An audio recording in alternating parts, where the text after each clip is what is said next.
The studio lights were blinding, but the tension in the air burned even hotter.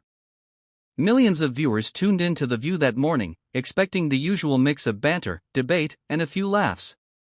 What they got instead was a clash so raw, so explosive, that it left the audience stunned and John Kennedy walking off the set, his face flushed with both anger and resolve. From the very first minute, there was an energy in the room that promised sparks. John Kennedy, known for his sharp wit and folksy charm, sat across from Joy Behar, the outspoken co-host who never shied away from controversy. The producers thought it would make for lively television.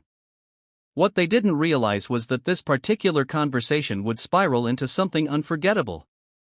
The discussion began innocently enough.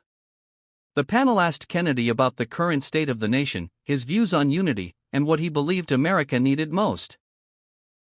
Kennedy leaned forward, his southern drawl calm but steady, and said, "What this country needs is less yelling and more listening. People are tired of division. They want hope, not hate." The studio audience clapped, but Joy Behar was far from impressed.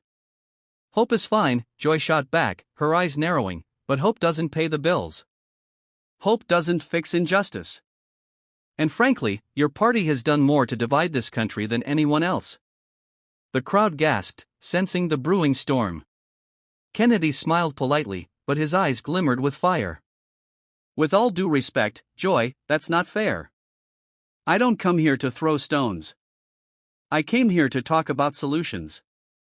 But it seems every time someone offers an idea, you're ready to shut it down before it's even heard."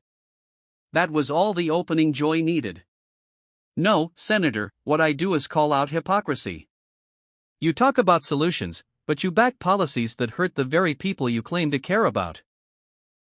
Don't sit here and preach unity when your actions don't match your words." The tension thickened. The audience shifted uncomfortably, some clapping for Joy, others murmuring in support of Kennedy. What was meant to be a conversation had turned into a fiery showdown. Kennedy's jaw tightened. For a moment, he paused, weighing his words carefully. Then he leaned closer to Joy and said firmly, "You mistake disagreement for hypocrisy. Just because I don't see the world the way you do doesn't mean I don't care. I've spent my life serving people who feel forgotten. Folks at home don't want another shouting match on television. They want leaders who roll up their sleeves and get to work. But instead of talking with me, you're talking at me." The studio fell silent. Even Joy, usually quick with a comeback, seemed momentarily caught off guard. But she recovered fast. "Senator, don't play the victim. You came on this show knowing exactly what it's about. If you can't handle tough questions, maybe this isn't the place for you." And that's when it happened. Kennedy, his voice steady but laced with frustration,